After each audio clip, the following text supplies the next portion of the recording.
Last fall, we began a series on the Underground Railroad. Over many weeks, we shared stories of people and places throughout New Jersey, many of those stories forgotten or largely untold. This month, we'll be finishing that series today and then in the following 3 weeks. Some of you I know have loved these and have learned so much. Others have wondered how it fits with all the other things we do and talk about. And there are lots of ways that it fits that we'll explore over the next few weeks.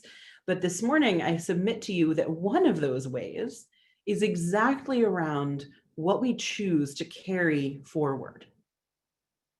When we make choices to let go, we're also making choices about what to hold on to. We're making choices about the stories we will keep telling into the future. And the stories we tell, both to ourselves and to others, the stories we tell about our own lives, about our collective history, those stories matter. How we spend our time, invest our energy, our money, our capacity for learning, how we use our breath and our words matters.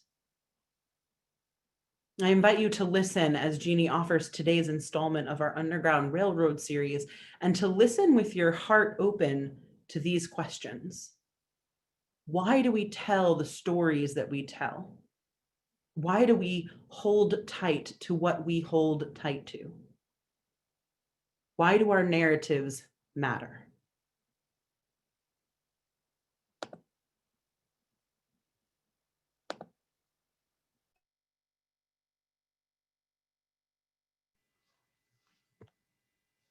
Good morning. Today marks the return of USR's Racial Justice Initiative, New Jersey's Underground Railroad.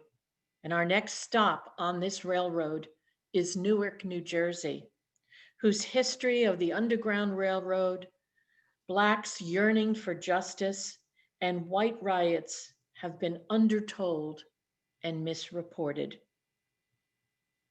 Let's hear from Newark's Noelle Williams, who is working to shine a spotlight on Newark's little-known abolitionist past, and whose research is challenging negative narratives that she says leave out the full story of the city's history.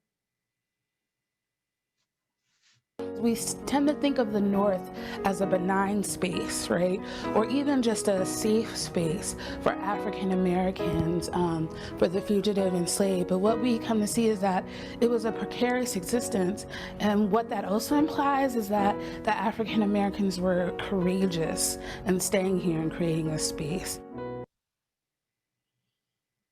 So Newark was home to an important stop on the Underground Railroad, a house at 70 Warren Street, built in 1830 by a freedman, Jacob D. King. We believe that King and his father-in-law, Thomas Thompson, an African-American stagecoach driver, conspired to house fugitive slaves, quote unquote, in secret levels of the house and aid in their transportation to points north. King and his brothers also founded the AME Zion Church in Newark. And so we begin our journey by challenging the idea that the North was a safe, benign place for Black people. In 1811, there was a Black rebellion reacting to the stigma of race, existing slavery, and the dire poverty within Black communities. This spurred a group of white Newarkers to destroy homes of freedmen.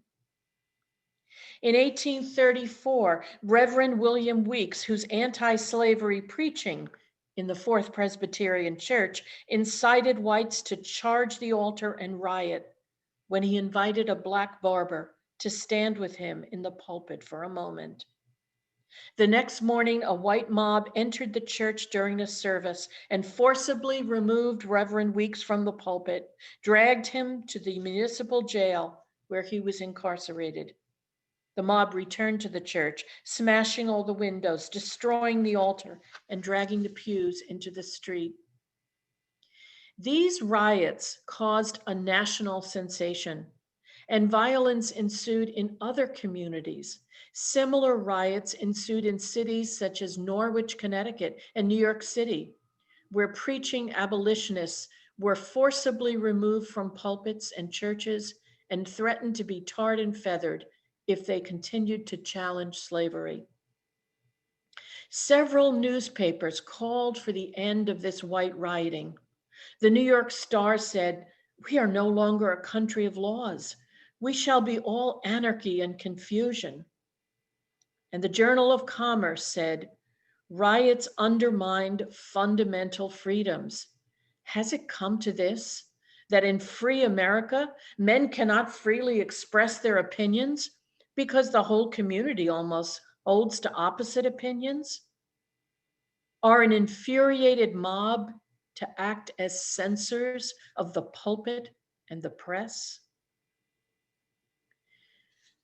We hear once again from Williams, a community historian of Newark.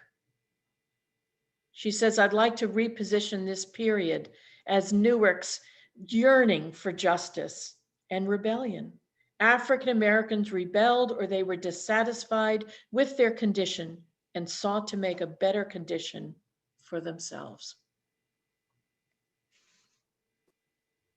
It's important to highlight the ways in which people have had to push back to stake claim in places by marking this place of Black resistance, marking this place of African American engagement. We're not only showing folks that this has been a longer fight, but that it's also been a longer win. Another historical marker in Newark's abolitionist history is in 1849, when the Reverend Elymas Peyton invited the famed civil rights pioneer Frederick Douglass to deliver an address at the Plain Street Colored Church as a fundraiser for his North Star newspaper and to rally action around the abolition of slavery.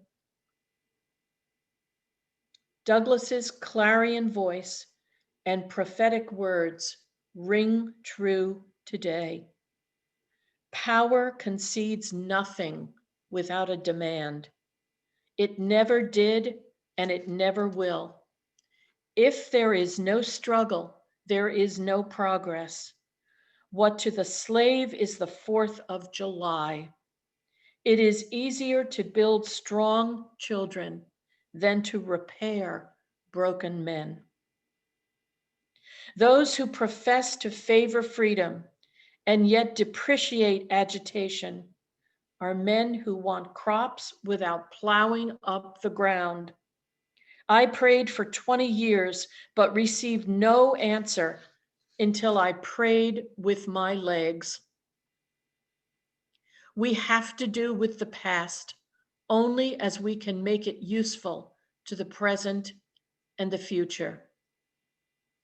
One person and God make a majority. The soul that is within me, no man can degrade. Without a struggle, there can be no progress. These glimpses into Newark's history of the Underground Railroad, Black yearning for justice, and the backlash of white rioting contribute to the forthcoming Jim Crow laws.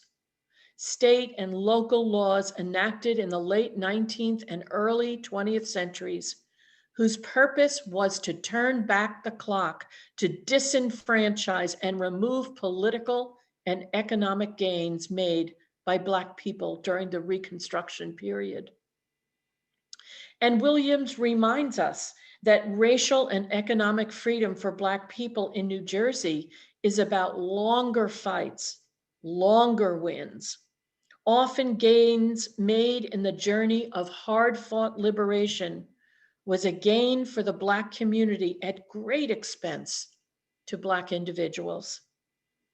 In previous stops on the Underground Railroad, we visited Timbuktu, where the community came to the aid of a man hiding in his attic from a slave bounty hunter. Despite the support of the community, the man died from exposure from hiding in his unheated attic.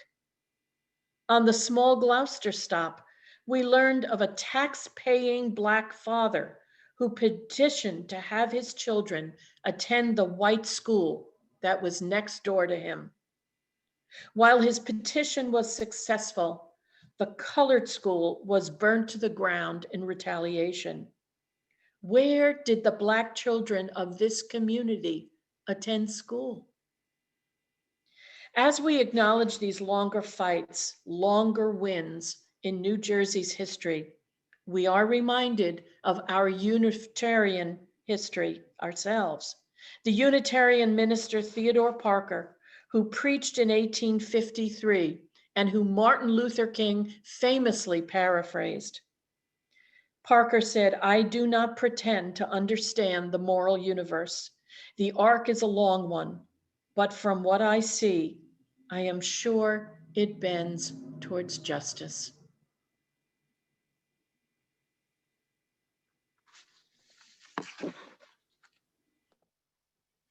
Thank you, Jeanne, for sharing this story as one in a series of stories that we hold tight to and don't forget, because there are lessons of freedom and liberation and truth found in them.